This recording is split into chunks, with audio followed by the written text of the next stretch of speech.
Hey up lads and lasses, Damphyre here, back again with some more Infinite Lagrange. Today having a quick look at the new server, been on here for a couple of days now. And it's fun for certain, the new mechanics and stuff are very refreshing. You know, after 3 years of playing, and you basically the only thing on every server is it's all just PvP, and that doesn't really change all that much. Yes, the meta changes and stuff, but the general, prospect of it doesn't change.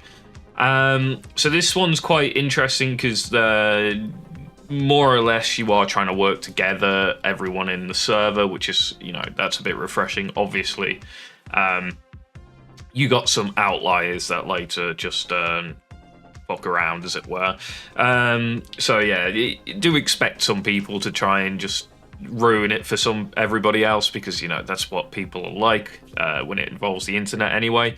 So yeah, so the very noticeable things that I've seen so far, other than the main mechanics of the enemy of them doing these random events and stuff. At the moment, the event we've got is retaliation opportunity, which is where we need to go try and capture all the level 1 captor camps and stuff around the system. There's some interesting stuff going on as well, like the whole north of the map I don't think is like habitable at all. I don't think there's any resources up there. So all your resources are sort of in this bottom half section of the map, and they are scarce, to say the least. There are not much in the way of nice resource nodes on this map whatsoever. So you can get lucky. There's a couple of okay ones, like that's not too bad, but there's very few of those, and that's got 1 crystal in it, so it's not exactly ideal either, where you normally want 2 crystal, 2 metal, maybe 1 dew. Again, this one's fine, but it's mostly level 3 dew. So they do want you to go after these factories. As you can see here, we've got one here. This is going to supply me 42,000 metal twice a day between 0 and 6 and 12 and 12 and 6 as well. Just to be aware, you don't have to necessarily be online. They will just like drop you a quest and it'll be there, as far as I've seen so far anyway, and you can just pick it up. So you don't have to get on between those times specifically, or it just happens maybe I have been on between those times specifically, but it's highly likely, because one of these is well out of my time zone, between midnight and 6 a.m. for me, and I'm an old git. I'm in bed by 10. So generally I miss this one, but whenever I wake up in the morning, I woke up 6, 7 a.m. today, and yeah, I managed to pick that night's one up, and in a couple of hours from recording this, I should be able to pick up the next one as well. So these stack as well, so you can pick up a load. I got another 16,000 metal there. I got a bit of jute from this one. I pinched a couple from up here as well. This is giving me another 19,200 there. I think this one gives me UE coins. And this one doesn't actually give me anything. You need to own the entire operation to acquire the resources. So in the case of these ones where it's single bases, that's completely fine. In the case of this one where there's 3 bases, little bit harder. And you can see here we've got this mark here. There are unoccupied facilities within the operation. The supply effect is not active. Otherwise this one would be giving me speed up modules. Now these bases are not easy to take on solo. Even myself, I've got a lot of frigates and stuff, so trying to grab these early is possible, but it's definitely not easy. This was I think that was a level 4. If I come down a bit more, here we go. This is one of the level 3 enemy fleets. So I say level 3. This base is a level 3. These are the lowest ones I found so far anyway. Apparently there are level 1 ones somewhere, but I have no idea where those are. Nowhere near me for certain. So it has a fleet of 24, I think it is. Yeah, I think they're all about 24. And I'll just show off my build for it. This is my earliest attack on one. I'm running 10 Xeno Stingers, T2. We've got 10 Nomas here, also T2. These are both maxed, and I've got 8 Ruby Heavy Defensive, because I couldn't be bothered waiting for my last 2 rubies to come out.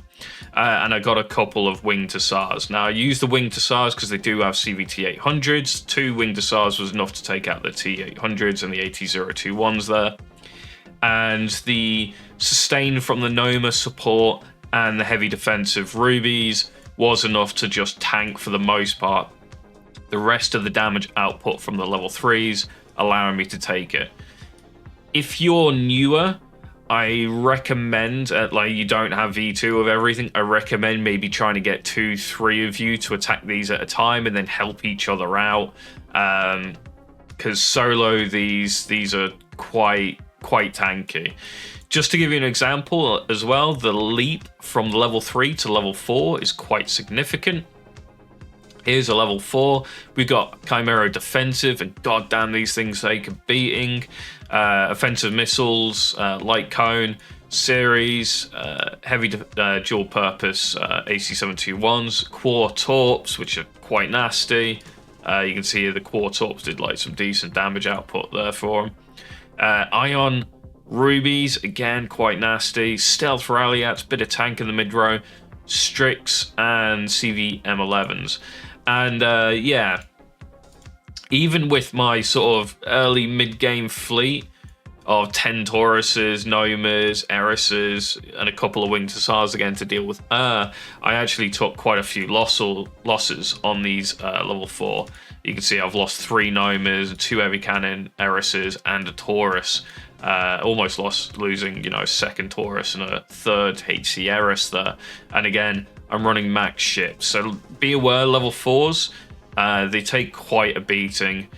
Level 5s, I haven't even been able to attack them yet. So here is a level 5 for you. So again, this one here was level 4. This one here is level 5. It says 35 ships, so I was like, it's not too bad, right? And then I went in to attack it and was like, okay, maybe this is a bit harder than I thought. I've got Cass, Auxiliary Cruiser. Again, we've got loads of tech points set down. The Winged Hussars are left over from previous fleet. They have been removed from my fleet now. I'm adding more ST-59s. I've got a second light cone, and I'm adding more Cass Ox in here. So I'm basically running a pseudo-immortal fleet because I don't own Spear or the mods. And yeah, they weren't able to do basically anything really. Probably need the carriers out, ideally, to try and get the actual damage output into this fleet to be able to deal with this. So they're running 2 ST-59s. I'm pretty certain these are heavy armor fit because I was doing next to like no damage to them. Callisto, heavy torp, so type B again. Another really nasty ship to deal with. This is why I added light cones into fleet, so they can mitigate some of that Callisto incoming damage. Light cone, anti-aircraft version. This is kind of a bit redundant. It's not going to be particularly good for them. It shouldn't be anyway. XT-20 escort cruisers. These are basically like Cass Orcs, but with, well, in their case, they've got an okay amount of tech points. In my case, you won't get these with pretty much any tech points. Dual purpose assaults, Guardian. I think that's just there to carry a couple of things. Taurus assault destroyers, so it's anti-heavy, heavy ion AC721s, again, anti sort of cruiser. So there's a lot of, and it's a lot of mixed damage, as you've noticed. They've got a lot of kinetic damage here. They've got a lot of energy damage because Xeno defensives here. So if you bring in T800 or something, these things are going to nom them up. Carillion as well on the front row. And we can see Neb Chaser pulses really hurt. Pulse T800s. S-Levies, this is probably on the dual purpose, which is nasty when you think about it, because that dual purpose can run triple damage mods for the S-Levy. So that thing's going to be hitting like a truck as well. AT021s. You can see, again, this isn't a particularly high damage output fleet. In 2 minutes, I only did 81k, which is to be expected. I am reworking this fleet a little bit as we speak, sticking in some IO high speeds, or Type Bs, if you will, and a few other bits and pieces, and another couple of SD59s, and increasing that CAS support count. And eventually I'll put carriers on the reinforce. But yeah, it's quite a nasty little fleet. You can see here these Assault Tauruses did some work. The anti-ship, thankfully, Callistos were sort of shut down a bit by the single LC I have. So yeah, quite nasty. There have been reports of 2 different types of level 5 fleets that are available for the enemy. I've got the hardest one by a long way. So that's why I just haven't been able to just deal with it. 380, I think it actually works out around 430 CP these fleets are running at with the aircraft and stuff in them. I'm running 214 here, so quite a bit lower than really needed. But I just wanted to see how well my fleet was tanking at that time. So yeah.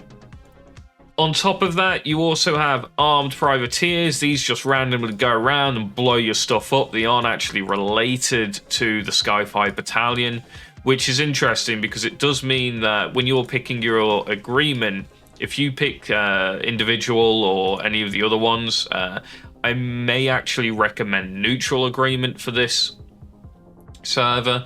You might not be able to complete it, but you could stop yourself getting hit by the privateers, which are constantly going. I mean, this poor miner, I don't know how he's alive. These guys were all targeting him, but they somehow bugged out and ignored him. But these are all standard privateer fleets. So taking neutral should make them neutral to you. Taking the neutral agreement, should make them neutral to you and keep your miners alive. And like I said, resources are scarce, so you want to be trying to take these factories as soon as possible, and you want to be keeping your miners alive if you possibly can. Prospect might be another good one here, so you can, bring some of your metal zones back to life a little bit. But yeah, it's a bit of an awkward server. Now, as for the main event, as it were, we've only seen a couple of them. One of them was like a big load of fleets setting up over here and up here, and another set down here, I believe. And they were trying to attack some of the cities on the outskirts. Bok was one of the cities that I helped to defend. I think I had some Corpies going to Taboo, and we saw other players around in Ebbers and Taboo, and there was other players in Bok as well, which is quite cool. After that wave, there was a second wave that included like heavy aircraft fleets that were trying to do set up strikes and that kind of thing. Again, they set up in the same place. And then the final wave that we had before we've had retaliation, they went straight for the Lagrange gate, and they sent a lot of fleets, and their fleets are nasty. This is like day 3, day 4. When like they went for the Lagrange gate. It might have been day 5 actually, come to think of it. And yeah, they sent some serious amount of like firepower. And at that point in time, you can basically get the start of a cruiser fleet out if you're like spot on with your base setup and rushing through your base building. If not, at best, you have that early mid-game Frigg Destroyer setup, which it can't solo some of the fleets they send at you here at all. Even with max level 2s, destroyers and frigates that I can run, it can't deal with some of them solo. You need to work as a group. As you can see here, we still got some scouts keeping this community operation alive, so you can warp straight to it from anyone in the community. And yeah, you got to really watch out for that. So be aware, you do need to work together. If you get in, maybe if you're in a community, if you're like a single corp, maybe join somebody else's community with your squad. If you are a full community, maybe try and recruit some of the smaller guys in to try and sort of coordinate your attacks, because you're gonna have to, pretty much. Like I said, some of the fleets they sent had ridiculous amount of ships for what you can produce at that time, and obviously you're gonna have a lot of new bros coming into this one because, well, it's PvE. And the newer players are going to want to probably do more PvE than they are PvP, knowing that whales and veterans like myself are around with like fleets that no new player can really compete against. So yeah, they're probably going to want to come in here, which means there's going to be a lot of them. Try and get them recruited and, into your community, into your squads, and give them a bit of a step up, and then you can coordinate. Maybe they hit on the flank, extra DPS is always needed, and that kind of thing. So yeah, so far I'm really enjoying this server. Like I said earlier in the video, it's been a nice change of pace. It's not easy, it's definitely pretty hard. Especially the early game. I'm sure later on in the game, when I've got my full fleet setups out, a full hybrid, a full immortal, things will go a bit differently. But I'll definitely give you an update on that later down the line. I highly recommend you guys check the new server out, is what I'm saying. Basically, it's quite a bit of fun. So thank you guys for watching. Don't forget to like, comment, and subscribe. And I'll catch you next time.